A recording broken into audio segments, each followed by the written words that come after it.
नमस्कार. लोकसभा निवडणुकीचे पडघम वाजलेले आहेत. तारखा जाहीर झालेल्या आहेत.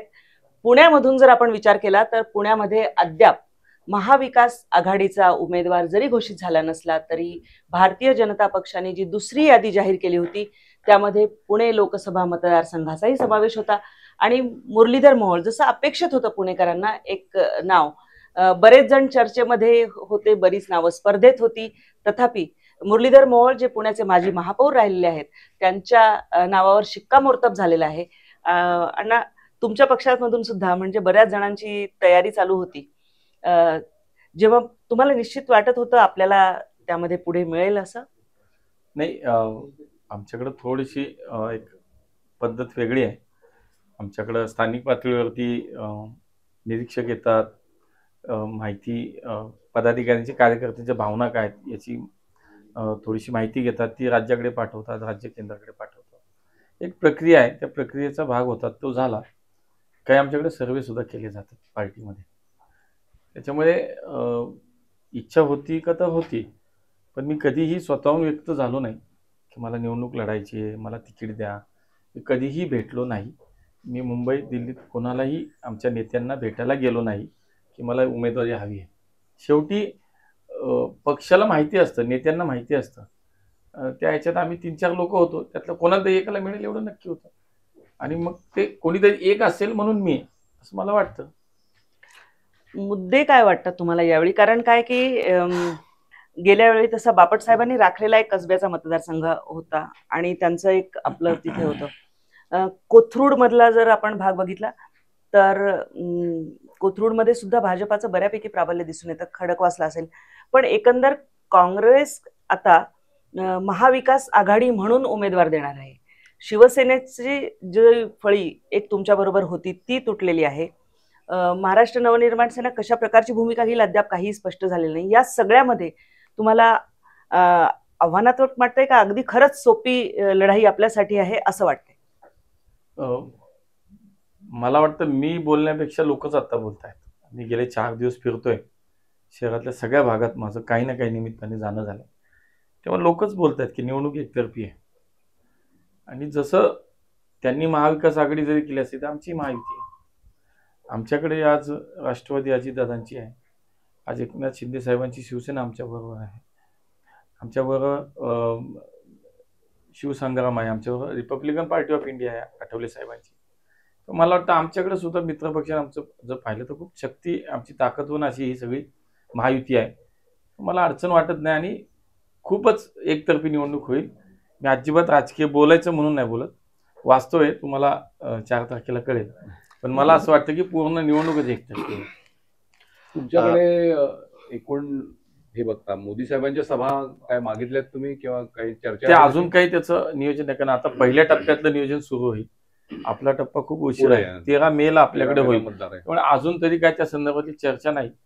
त्यामुळे आपला टप्पा यायला उशीर असल्यामुळे अजून त्याच्यावरती चर्चा नाही. याला जोडून एक प्रश्न आपल्याला असं घेता येईल की खासदार म्हणून पुण्यासाठी एखादं मोठं स्वप्न तुमच्या डोळ्यापुढे आहे का, की जे तुम्ही केंद्र सरकारच्या मदतीने प्रत्यक्षात आणू शकाल? दोन्ही प्रश्न मी सांगेन. एकतर तुम्ही म्हणालात ते, सर म्हणाले ते, की महानगरपालिका, राज्य सरकार आणि केंद्र सरकार या तिन्हींचं वेगवेगळे प्रश्न वेगवेगळ्या स्वरूपाचे आहेत. त्यामुळे खासदार जरी झालो तरी केवळ केंद्रातलेच विषय घेऊन नाही काम करता येणार. त्याला तुम्हाला राज्य सरकार, महापालिकेची मोठ बांधावी लागेल आणि एकत्रितपणे काम करावं लागेल. तुम्हाला महापालिका, राज्य सरकार एकाच हात घातल्याशिवाय तुम्ही काम नाही करू शकत. शहराचे सगळे प्रश्न मार्गी लागू शकत नाही. आता विशेष असं जर मला वाटतं केंद्र सरकार म्हणून केंद्रातनं पुण्यासाठी काय करावं असं जेव्हा विचार करतो तेव्हा माझ्यासमोर 1 सेकंदाच्या आत एकच विषय उभा राहतो, तो म्हणजे पुण्याचं आंतरराष्ट्रीय विमानतळ, की जे आपल्याला पूर्ण करायचं आहे. त्याच्यामध्ये काही ना काही अडचणी आहेत, त्याचा एकदा अभ्यास करून, भूसंपादन असेल, टेक्निकली काही परमिशन्स अजून काही पेंडिंग असतील, या विषयावरती काम करणं. पुण्याचं एअरपोर्ट हे लवकरात लवकर, कारण पुणे हे जगाच्या नकाशावरती एक वेगळं शहर आहे. आपलं खूप अर्थानं आपण एक स्पेशल आहोत, म्हणजे आपलं अस्तित्व खूप मोठं आहे. शिक्षण आहे, संस्कृती आहे, सांस्कृतिक आहे, IT हब आहे, एक मोठा ऐतिहासिक सामाजिक वारसा या शहराला आहे. त्यामुळे याच्याबरोबर पुणे हे आंतरराष्ट्रीय विमानतळ असलेलं शहर, हे जोपर्यंत होणार नाही, मला असं वाटतं तोपर्यंत आमची ग्रोथ जी आहे ती होणार नाही. म्हणून तो पहिला अजेंड्यावरचा विषय आहे. दुसरा, ट्रॅफिक म्हणून आपण सगळेजण आज जे काही वास्तव पाहतोय, तर त्याच्यामध्ये विचार करताना मला असं वाटतं की आमची जी पब्लिक ट्रान्सपोर्ट आहे ती सक्षम करण्याकडे लक्ष दिलं पाहिजे अधिक. मग केंद्राकडनं बसेसची उपलब्धता असेल, PMPML आणि मेट्रोचं एकत्रीकरण करून त्याच्यामधला इंटिग्रेटेड केलं पाहिजे. शेवटच्या माणसापर्यंत त्याला मेट्रो वापरता आली पाहिजे हे करणं, आणि मेट्रोच्या अनेक मार्गांचं विस्तारीकरण करणं. त्याशिवाय पुण्यातल्या वाहतुकीचा प्रश्न आपल्याला मार्गी लावता येणार नाही. शिवाय पुण्याच्या आजूबाजूला जी शहरं आहेत, जी जिल्हे आहेत, त्यांना जोडण्यासाठी रेल्वेचे अनेक नव्यानं काही मार्ग तयार करूया. आहेत त्याच्यामध्ये फ्रिक्वेन्सीची वाढ करूया, फ्रिक्वेन्सी वाढवली पाहिजे. असे काही विषय सेंट्रल गव्हर्नमेंट म्हणून डोक्यात आहेत. त्याचा निश्चितपणे पाठपुरावा करू, आपण काम करू. पुण्याच्या एकंदर ह्याच्यामध्ये महापौर पदापासून तुम्ही जे लक्ष घातलं होतं, आणि खास करून कोरोनाच्या काळामध्ये ज्या पद्धतीने ती सगळी परिस्थिती हाताळली, ती निश्चितच कुठेतरी पुणेकरांच्या लक्षात आहे. वाहतुकीचा प्रश्न तुम्ही मांडलात तो बरोबरच आहे. आंतरराष्ट्रीय विमानतळाचा प्रश्न गेले अनेक वर्ष भिजत घोंगडा असलेला आहे, तो पुढे जाणं गरजेचं आहे. कारण जेव्हा ज्योतिरादित्य सिंधिया सुद्धा जेव्हा आले होते तेव्हा त्यांनी सांगितलं होतं नव्याने प्रस्ताव पाठवा, म्हणजे त्याच्यावर पुन्हा विचार करता येईल. कारण जे सगळे तांत्रिक मुद्दे त्यातले आहेत ते जागा बदल आणि हा विषय सगळा. आणखी एक प्रश्न आपल्याला येऊ शकतो पुढे चालून भविष्यात, त्याचा आतापासून गांभीर्याने विचार करायची गरज आहे की आपली जी खडकवासल्याची पाणी साखळी आहे, तिचं पाण्याची मर्यादा आणि विस्तार होत चाललेलं शहर, तर बंगलोर सारखी परिस्थिती आपल्याकडे येऊ नये म्हणून पाण्याचं नियोजन. बंगलोरची आणि आपली परिस्थिती पूर्ण वेगळी आहे. मला असं वाटतं आज आपण जवळपास 18 TMC पाणी उचलतो. होय. आणि आज आपण लोकसंख्या वाढली आहे, त्यासाठी एक खूप मोठं काम आपलं आता जे सुरू आहे ते म्हणजे 24/7. 24/7 समान पाणी पुरवठा योजना ज्या वेळेला पूर्ण होईल त्यावेळेला आपल्याला लक्षात येईल की आज जवळपास 70% काम त्याचं पूर्ण झाले. त्यामुळे ते काम करत असताना हे कामाची गरज का वाटली, जवळजवळ 1800 किलोमीटरच्या लाईन्स टाकतोय आपण, 85 नवीन पाण्याच्या टाक्या बांधतोय आपण. आज 18 TMC आम्ही पाणी उचलतोय, पण प्रत्यक्षात ते पोचतंय किती, वापर किती करतोय, असमान आहे. आणि पाण्याची गळती मोठी आहे, पाण्याची चोरी मोठी आहे, पाण्याचा अपव्यय मोठा आहे. हे सगळं कधी थांबेल, ज्या 40, 50 वर्षापूर्वीच्या लाईन्स आहेत त्या 1800 किलोमीटरच्या नवीन लाईन टाकतोय आपण. त्यामुळे गळती थांबली, पाण्याची बचत झाली. मीटर बसवणार आपण, मीटरच्या माध्यमातून आज जेवढं आवश्यक तेवढंच पाणी वापरलं जाईल, म्हणजे पाणी वाया जाणार नाही. आता मी तुम्हाला खात्रीला एक सांगतो की जे 18 TMC पाणी आपण उचलतो, एवढीच लोकसंख्या समाविष्ट 23 गावासहित एवढीच लोकसंख्या, तेवढंच पाणी जर ही योजना ज्या दिवशी पूर्ण होईल, 100% ज्यावेळेस ही योजना सुरू होईल त्यावेळेला कमीत कमी 3 TMC ते 4 TMC पाणी आपलं शिल्लक राहील. आणि ते पाणी आम्ही भविष्यातल्या वाढत्या लोकसंख्येच्या विषयासाठी आम्ही त्याचं नियोजन करू शकतो. मला भविष्यात बेंगलोर आणि पुण्याची अजिबात त्याच्यासारखी चिंता वाटत नाही. पुण्यातल्या नदीचा जो आपला नदी, हो, नदीचा प्रकल्प खूप वर्षांपासून चालू आहे.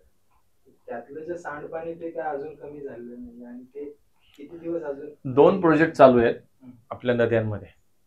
एक तर नदी सुधार आणि नदी पुनर्जीवन. तर मुळामध्ये जे मी मागाशी म्हणालो की 1000 कोटी आपल्याला केंद्र सरकारने दिले, जायका सारख्या कंपनीकडनं आपल्याला, बँकेकडनं आपल्याला 1000 कोटी केंद्र सरकारनं अनुदान मिळवून दिले. अनुदान आहे, कर्ज नाही आहे, ते अनुदान आहे, त्यातलं 1 रुपया परत द्यायचा नाही. 1000 कोटी रुपये दिले. तो प्रोजेक्ट तोच आहे की त्याच्यामध्ये STP बांधले जाणार आहेत, त्याच्यामध्ये नदीत जे पाणी सोडलं जातं ड्रेनेजचं ते पाणी आता बंद होणार आहे. तेही काम खूप प्रगतीपथावरती आता. हा प्रोजेक्ट जो आहे हा जोपर्यंत होत नाही तोपर्यंत आपला दुसरा प्रोजेक्ट झाला तर त्याचा फार आपल्याला आनंद वाटणार नाही. पण नदीचं पाणी स्वच्छ आहे आणि आमचा नदीघाट सुधारणा जो प्रकल्प आहे तो जर पूर्ण झाला तर खऱ्या अर्थानं आम्ही परदेशात जे पाहतो, जे आमची इच्छा असते की आमच्या शहरात का नव्हे, ते पाहायला मिळणार आहे. त्यामुळे नदीघाट सुधारणाचा प्रकल्प सुद्धा वेगानं काम चालू आहे आणि दोन्ही प्रोजेक्टचं काम आता एका वेळेला चालू आहे. काही दिवसात आपल्याला ते दिसेल की नदीमध्ये अजिबात कुठलंही सांडपाणी जाणार नाही, याची व्यवस्था आता पूर्ण आहे. मला एक गमतीचा प्रश्न तुमच्या तुम्हाला खासदारकी तर आता जाहीर झालेली आहे, पण तुम्हाला असं वाटतंय का की आमदारकी बरी असते, मी आमदारकी स्थानिक लेवलने पटकन निसटून गेलो असतो? काय खासदारकी इथं आपल्या हातात काही नसतं. जे पक्ष ठरवेल, जे नेत्यांना वाटेल, नेतृत्वाला वाटेल ते स्वीकारावं लागतं आणि जे आधी मिळेल ते घ्यावं. एक राजकीय थोडासा विषय, पॉलिटिकल जर आपण विचार केला शहरात, तर एनसीपी तुमचा नैसर्गिक मित्र कधीच नाहीये, अजित पवार. आणि आता ह्या प्रचारात तुम्ही त्या कार्यकर्त्यांमधला समन्वय कशा पद्धतीने साधणार? आणि तसं पाहायला गेलं तर शिंदे गटाची शिवसेना आहे, त्याचं तेवढं अस्तित्व तुलनेत कमी आहे. तर ही महायुतीतली जे काही आरपीआयचं तुमचं तर बऱ्यापैकी 5 वर्षात चांगलं आहे, पण एनसीपीच्या कार्यकर्त्यांबरोबर भाजपचे कार्यकर्ते एकत्रितपणे कसे येणार? मला वाटत नाही तसं, कारण तुम्ही पाहिलं असेल की ज्या वेळेला राज्यातले आमचे तिन्ही नेते एकत्र काम करतायत, एका लाईनवरती काम करतायत, शिंदे साहेब आहेत, देवेंजी आहेत, अजितदादा आहेत, त्यामुळे स्वाभाविकपणे आम्ही कार्यकर्त्यांनी सुद्धा 100% त्या लाईनवरती काम केलं पाहिजे, हे प्रत्येकाला समजते. तुम्ही पाहिलं असेल 3 दिवसापूर्वी ज्या वेळेला उमेदवारी जाहीर झाली आणि दुसऱ्या दिवशी आम्ही सकाळी पुण्याचं ग्रामदैवत कसबा गणपतीला दर्शनाला गेलो, सर्व पक्षाचे नेते तुम्हाला तिथे दिसले असतील. राष्ट्रवादीच्या कार्यालयात नंतर आम्ही गेलो, तिथे मोठ्या जल्लोषात उत्साहात आमचं स्वागत केलं गेलं. शिवसेनेच्या कार्यालयात गेलो, तिथं स्वागत केलं गेलं. त्यामुळे आमच्यात खूप समन्वय चांगला आहे. आणि मला एक गेल्या 25 वर्षाचं जे काही 30 वर्षाचं राजकीय जीवनाचा प्रवास आहे, त्यातले 15-20 वर्ष तर महापालिकेत गेली माझी. त्यामुळे माझे सगळ्यांचे प्रेमाचे संबंध आहेत, अतिप्रेमाचे आहेत. त्यामुळे मला काहीच अडचण वाटत नाही आणि इतका चांगला समन्वय आमच्यात राहील. मी तुम्हाला सांगतो की तुम्ही बघा की खूप, मी मगाशी सुद्धा म्हटलं आमच्या महायुतीच्याच एका बैठकीत की आम्ही शरीराने नाही एकत्र आहोत, आम्ही मनाने एकत्र आहोत. त्यामुळे 100% आम्हाला खात्री आहे की असं काही होणार नाही. दुसरं तुम्ही सांगितलं की शिंदे साहेबांच्या शिवसेनेची सुद्धा पुण्यात ताकद आहे, लक्षात घ्या. किती पदाधिकारी गेले याच्यापेक्षा लोकांना काय वाटतं हे खूप महत्वाचं आहे. नेते किती गेले याच्यापेक्षा लोकांना कोणाची भूमिका पटली, कोणाची नाही पटली, हे निवडणुकीत त्याचा उपयोग होणार आहे किंवा ते त्याचं खरं रूप आपल्याला समजणार आहे. शिंदे साहेबांनी हिंदुत्वासाठी पक्ष सोडलाय. ज्या हिंदुत्वाचा विचार करून शिवसेना आणि भारतीय जनता पार्टी 2019ला निवडणूक लढले आणि राज्यात सत्तेत आम्ही आलो, तेच हिंदुत्व उद्धव साहेबांनी सोडलं. ज्यांनी आयुष्यभर सावरकरांची प्रतारणा केली, त्यांच्यावरती आरोप केले, वाईट बोलले, हिंदुत्वाला शिव्या दिल्या, हिंदुत्वाला कायम नावं ठेवली किंवा त्याच्यात कायम त्या बाबतीत त्यांनी द्वेष केला, त्यांच्यासोबत उद्धवजी जाऊन बसले. हे एकनाथ शिंदे साहेबांना, त्यांच्या लोकांना जे काही बाहेर पडले त्यांना नाही पटलं, कारण ते मूळचे हिंदुत्ववादी विचाराचे आहेत. ते दिघे साहेबांच्या आणि बाळासाहेबांच्या विचार काम करणारे लोक आहेत. त्यामुळे त्यांनी उद्धव साहेबांना सोडलं आणि शिंदे साहेबांनी स्वतंत्र शिवसेना म्हणून जे काही त्यांची शिवसेना त्यांच्याकडे आली बघा शेवटी. म्हणून लोकांना काय वाटतं, तर लोकांना हे वाटतं फसवलं तर उद्धव साहेबांनी आहे. लोक किती गेली किती राहिली, तसं तर राज्यात म्हणजे मला तर वाटतं 1:9 होईल. 10% लोक त्यांच्याकडे, 90% लोक तर शिंदे साहेबांकडे. पुण्यातही खूप मोठ्या प्रमाणात त्यांच्याकडे कार्यकर्ते आहेत, नेते आहेत आणि मुळात पुणेकरांना शिंदे साहेबांची भूमिका आवडलेली असं मला वाटतं. या सगळ्या प्रचाराच्या धामधुमीला सुरुवात झालेली. तुम्ही नवभारत आणि नवराष्ट्राच्या आमच्या कार्यालयात वेळात वेळ काढून आलात. धन्यवाद आणि तुम्हाला विजयासाठीच्या शुभेच्छा. धन्यवाद.